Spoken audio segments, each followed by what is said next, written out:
intro, thanks Mark and Court mentioned to Rich and Thorne for putting together this panel. And yes, I'll be switching gears a little bit from what we've been discussing so far this morning and zooming out to human behavior. So specifically, my interest is in trying to understand cerebellar ataxia, which is the movement disorder that results when the cerebellum is damaged. Now, clinically, ataxia presents as poorly coordinated movement, but what distinguishes a pure cerebellar ataxia is that this discoordination occurs without any concomitant paresis or peripheral sensory loss. There's currently no medication that is widely effective for treating ataxia, so rehab therapy is really the main course for symptom management. But if there's anyone kind of familiar with ataxia rehab in the audience, you'll know that interventions for this particular disorder are really far from optimal at this point. They're almost non-existent. And so an overarching question that really guides a lot of my research interest is how can we improve rehab therapy interventions for ataxia? So in order to begin answering this question, I think we need to start by considering how the cerebellum normally contributes to motor control. So of course we want to make a movement, we need a command to be sent down to the body effector, but we also need some information to be fed back so that we can gain an estimate of whether or not the motor command actually achieves the desired task goal. An obvious source of this information is sensory feedback from the periphery, but of course relying solely on that is problematic because the processing of peripheral sensory feedback is quite slow. So the cerebellum is thought to participate in a circuit that generates internal predictions of the sensory consequences of a given motor command. So these predictions can then be used as a really rapid internal feedback signal that allow us to, in turn, make really rapid and well-coordinated movement. Now, importantly, these predictions do need to be constantly compared at longer time scales to peripheral sensory feedback so that they can adapt or learn in response to changes to the environment or to the body that are going to affect how we have to move. So to describe adaptation learning, I'm going to use an example of a task that many of you here are probably familiar with and that we often employ in the labs, where we have participants make fairly simple reaching movements to a target that is usually projected onto a screen out in front of them. And in these tasks, we don't show participants their hand, we instead show them a cursor that they are told represents the movement of their index finger. In the baseline or beginning phase of the task, this cursor will show veridical feedback of the hand movement. However, after this baseline phase, we introduce a perturbation called the visual motor rotation, where now we rotate the movement of the cursor relative to the actual movement of the hand. And so this rotation induces a sensory prediction error, so now the actual visual consequences of the movement no longer match what was predicted. And importantly, the vector that results here can be used to update subsequent movement commands so that over many trials, participants learn to make a new reaching command and now counters the imposed rotation. Now, the hallmark of adaptation learning can be seen if we unexpectedly remove this rotation perturbation. So now participants will exhibit a new error that is kind of mirror symmetric to the initial perturbation. So cerebellar damage impairs adaptation learning and thus performance in these tasks. And we think that these learning deficits are kind of really what underlie a lot of the problems associated with approaching rehab for this disorder. Fortunately, however, our brain's human motor learning relies on a suite of interacting mechanisms that each kind of hinge upon different neural circuits.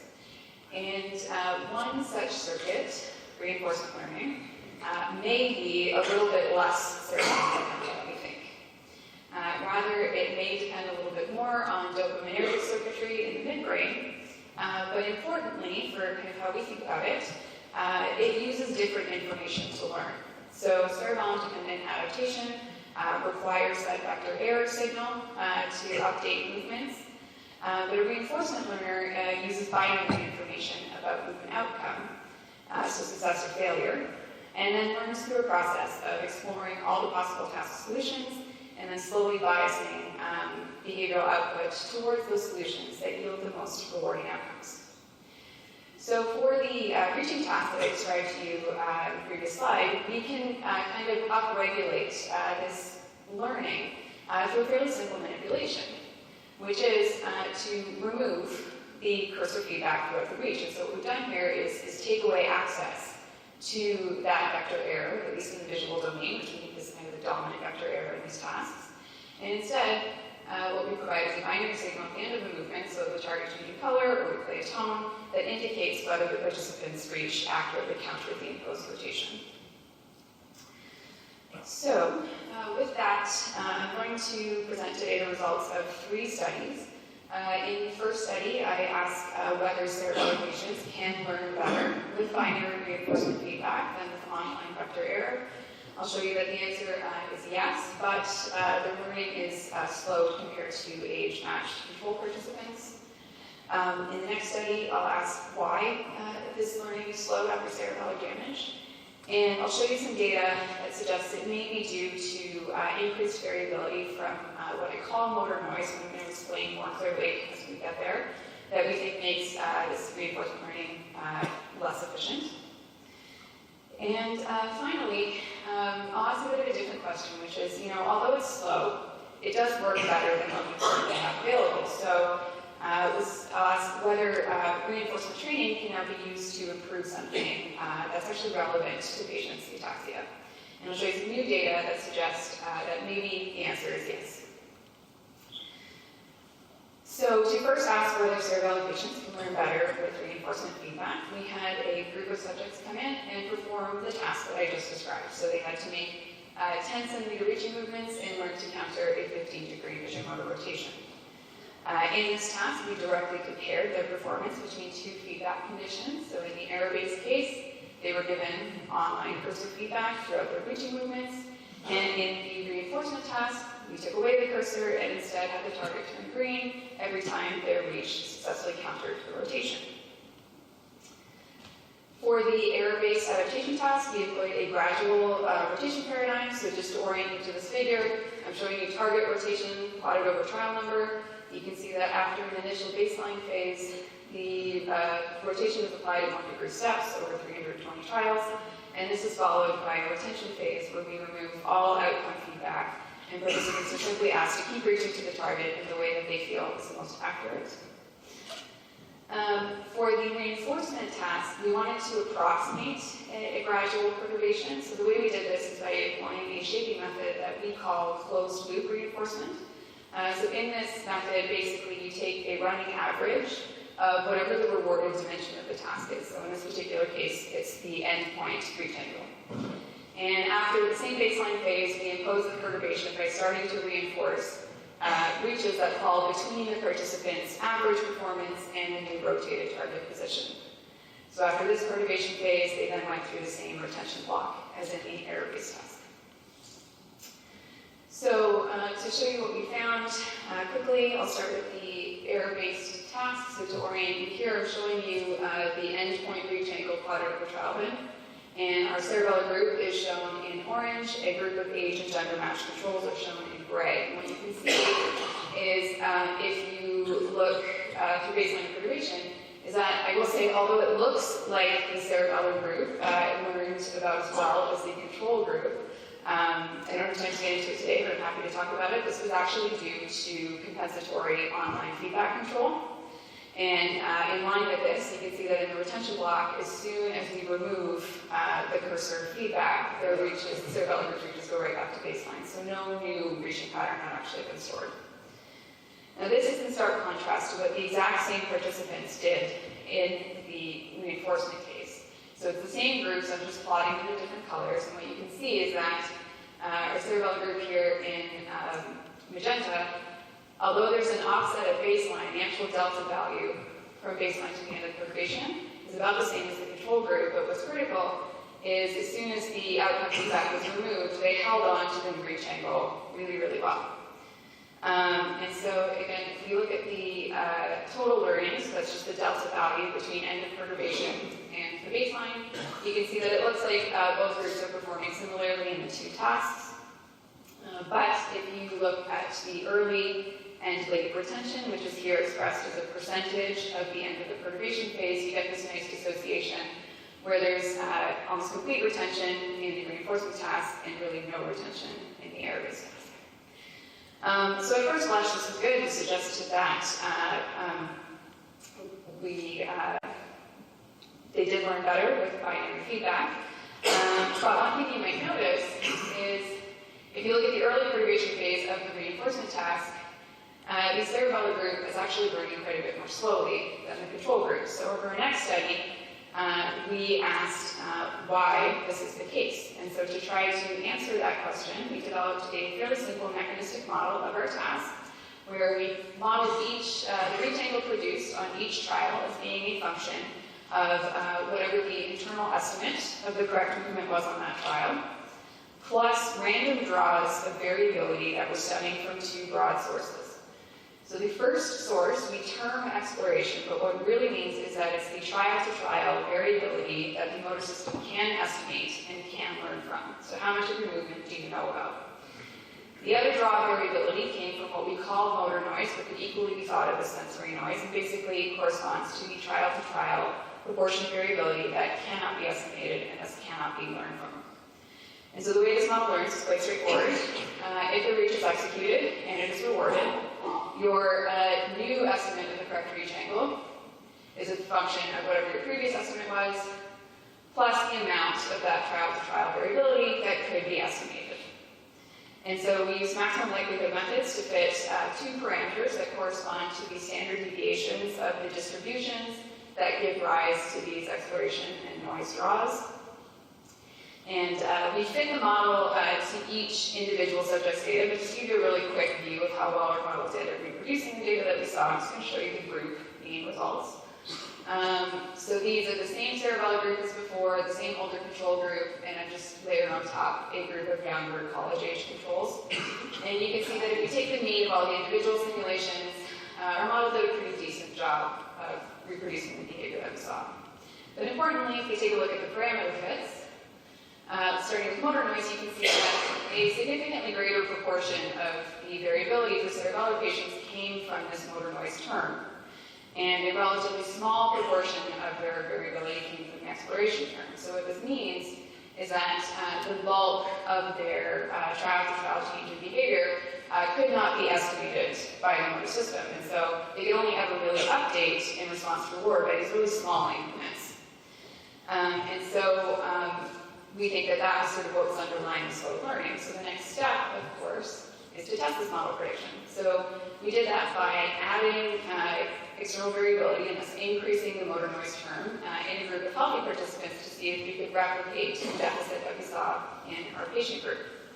So the way we did this, we had a group of participants come in and perform the same task as before, but this time, every time they executed their actionable reach, which I'm going to call their hand reach angle, we created a distribution around it, the width of which was proportional to their own baseline variability. We then sampled randomly a new reach angle from that distribution, which I'll call the noisy reach angle, and based all the closed-loop reinforcement feedback on that noisy reach angle. And so we have participants come in for 3 sessions. I'm just going to orient you quickly to the figure. So I'm showing you reach angle plotted over trial number, and in each panel, the dashed line is showing you the target rotation. The time series is just from an example participant, where the black trace is their hand reach angle, the blue trace is the noisy reach angle. And so you can see in the control case, all feedback was vertical, there was no noise added, and then we tested 2 noise conditions. In the low noise case, we increased their baseline variability by 50%, and in the high noise case, we increased their baseline variability by 250%. The reason for choosing 250% is that it matched the difference in baseline variability between our young control group and our patient group in the last study. And so to show you quickly what we found, what I'm plotting here is the hand reach angle. So this is participants' actual behavior over trial bin. And you can see that in green, in the control case, participants learned pretty well. In the low noise case, there may have been a little bit of slowing, but it's really not significantly different from the control. But nicely, in the high noise case, the case that was matched to our cerebellum group, you can see there was a pretty substantial reduction in learning. And indeed, if we look at means across the various experiment phases, you can see that if you take the mean across the 2 rotation phases, adding a high degree of noise resulted in significantly reduced learning. So this provided some support to our sort of model hypothesis. But the nice thing about this particular paradigm is it allowed us to ask an additional question, which is, what was bad about the high noise condition? And to explain kind of what I mean by that question, or how to answer that question, I'll show you kind of the effect that noise had on feedback in our task. So what I'm showing you here is an example subject's data. This is the noisy reach angle, and if I zoom in on a section of this time series, you can see that, like I said, all the feedback was based on the noisy reach angle, so anything that fell within the reward zone was rewarded, anything that fell outside of it wasn't. But if you take the same subject's data and now plot the hand reach angle, you see the effects that noise has. So I'm going to zoom in on the same section of the time series, and what you can see is that most of the time, participants were reinforced when their hand reach angle was correct, not reinforced when it was incorrect. But a percentage of the time, they were not reinforced when they were actually correct, and then reinforced when they were actually incorrect. And what's not immediately clear is which one of these may have been driving the behavioral effect that we saw. So to try to answer that, we looked at the total number of reinforced trials in the high noise condition, which worked out to 45.8%. We found that this was broken down into 33.8% of trials that were correctly reinforced, and then in capacity 12% of trials that were erroneously reinforced. And so to see whether it was this 12% of erroneous reinforcement that drove the reduced learning, we brought in a new group of participants and had them perform the task, but this time we clamped the reinforcement rate at 33.8%. So it's important to note that now this new clamp condition matches the high noise condition. The only difference is that they're never being erroneously reinforced. We're only taking away reinforcement of correct actions. And so you can see here, so again I'm showing you the hand reach angle over trial bin. And what's immediately obvious is that our clamp condition is basically right on top of the control. And again, if you look at the various means of across the experiments, there was really no effective condition. So what was suggested is that high noise in our task reduced learning primarily through the reinforcement of incorrect reaches. But more broadly, what this may suggest is that attributing reinforcement or positive reinforcement to the wrong behavior may be more detrimental to learning than not being reinforced for the right behavior. And so finally, I'm going to return a little bit to the first finding that although it's slow, reinforcement training does seem to work for these patients. So we wanted to kind of move beyond the world of two-dimensional reach angles and start to look at more realistic movement and ask whether we could use this training to change something that was actually relevant to patients' ataxia. And so to explain the parameter that we chose to focus on, I'm going to show you some example reach trajectories. So if I presented a target in front of any of you here in this room and asked you to reach for it for a couple trials, your trajectories would probably look something like this. It'd be very straight, very smooth, and well calibrated for the target distance. However, if I asked some of my patients to make the same reach, their reaches would look something like this. And just comparing our two ataxia patients here with the control, the first thing you may notice is that the combination of intention tremor, which are these kind of low frequency swerving movements, the dysmetria, so the over and undershooting of the target position, and then subsequent corrective movements, mean that the trajectory path is significantly longer in ataxia patients than in controls. And so we decided to try using our closed-loop reinforcement schedule to see if we could reinforce reaches that had a shorter path length.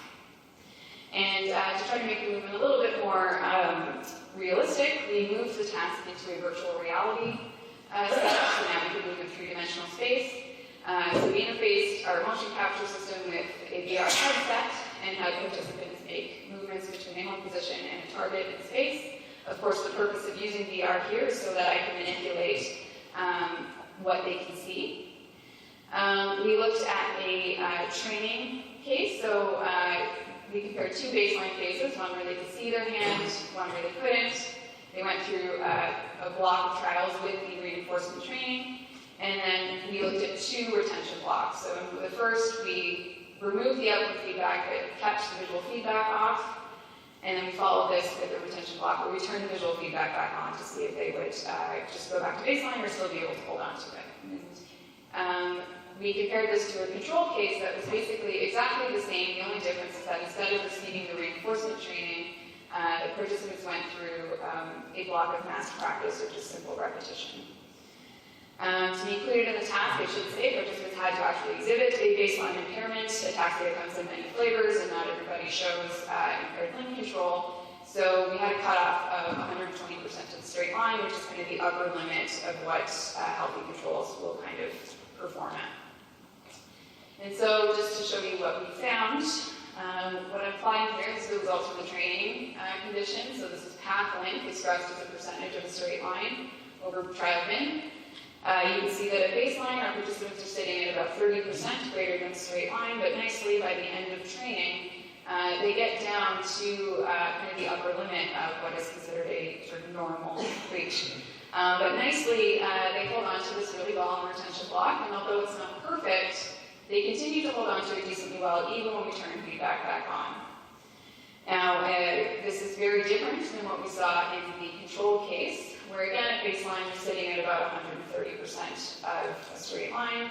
But by the end of just repetition or practice, you see that there's really no change in anything. There's kind of a surprising tendency to get a little bit worse.